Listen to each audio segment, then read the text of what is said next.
जयंत हा माझा सर्वात मोठा भाऊ. आमच्या वडिलांचं कुटुंब मोठं. त्या काळी कुटुंब नियोजन नव्हतं, त्यामुळे आम्ही एक बहीण आणि 6 भावंड. त्यात पहिली बहीण मंगलादेवी व नंतर जयंत, हेमंत, दुष्यंत, सुमंत, अनंत आणि मी शेंडेफळ प्रशांत. आम्ही मोठ्या भावाला जयंत दादा म्हणायचो.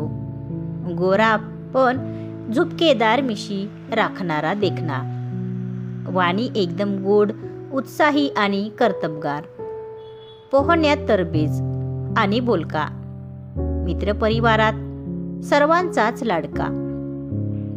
जयकृष्णमूर्ती, योगी अरविंद, विवेकानंद यांच्या विचारसरणीचा त्याच्या वागण्यातून प्रत्यय यायचा.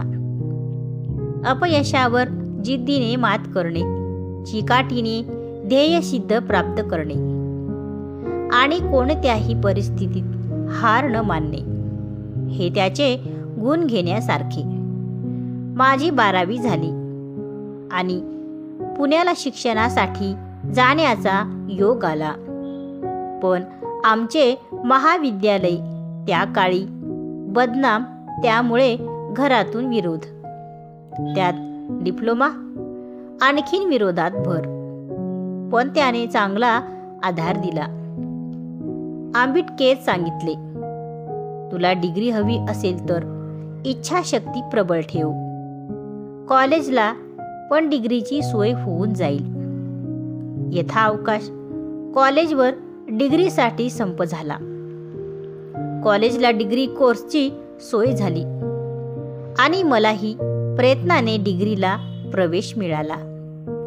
त्याने पुण्याला जाताना हेनी सँडो कंपनीचे हिरव्या डायलचे घड्याळ मला दिले आणि सांगितले, पुणे म्हणजे विद्येचे माहेरघर.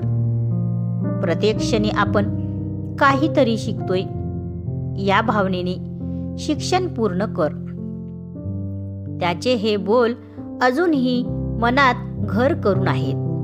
कालांतराने तो अपघातात गेला, पण त्याची शिकवण आजही वास करून आहे. आजही ते 1912 साली दिलेले घड्याळ मी वापरतो. दादा कसा असावा याचा खरा मापदंड तो होता. याची अनुभूती मनात, जीवनात आहे. आज खंडेनवमी, आज त्याचा स्मृती दिन म्हणून आठवण आली आणि डोळे पाणावले. आज तो नसला तरी त्याचे वास्तव्य क्षणोक्षणी जाणवते आणि जीवन जगण्यास स्फूर्ती आणि पाठबळ मिळते.